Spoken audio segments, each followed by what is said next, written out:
But I see some of my friends and some who purport to be my friends, and I'm grateful to all of them. I am happy to be with you this morning. I know you heard from a couple of my colleagues. First, let me tell you, I spent my entire adult life, well, actually, I would say my entire life living and growing up along the Hudson River. And so when you live and grow up along such an important waterway, you appreciate almost instantaneously, it's almost in your blood, the good and the bad, the clean and the not so clean waters of the Hudson River in your blood. And you learn how valuable it is to preserve and protect natural resources. You also learn, having served 24 of the last 30 years in state and local government, that natural resources extend well beyond municipal boundaries. And that the only people who truly care about municipal boundaries are municipal officials. The average person goes to and from work, traveling across zip codes without concern. Our economy stretches, obviously globally in many cases, but well beyond any one town, village, city, or county. And of course, our natural resources like the Delaware, for me, Chesapeake, the Hudson River Estuary, extend well beyond any single municipality. It's why organizations and coalitions like yours are so critically important. I get into a few fights with some of my more, how shall I say, parochial colleagues that see the world only through the four corners of a municipal government.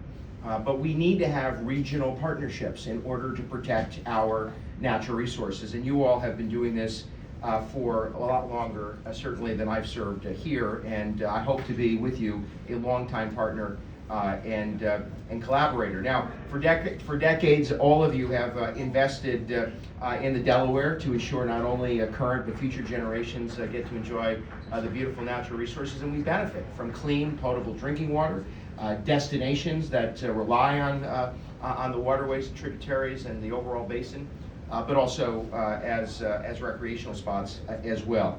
And so my district encompasses 2,300 square miles of the upper Delaware watershed. You cannot have the lower Delaware without the upper Delaware, and we're happy that my friends in the upper Delaware are here. They keep me on my toes. They are focused on the resource, and they have been partnering to invest in really smart and important improvements, climate resiliency, and also public access. And for that, they're champions in their own right, and I'm grateful that they keep me and us focused.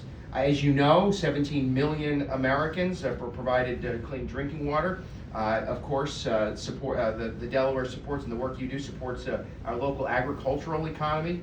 And of course, the surrounding habitats are protected and preserved by the work that you do.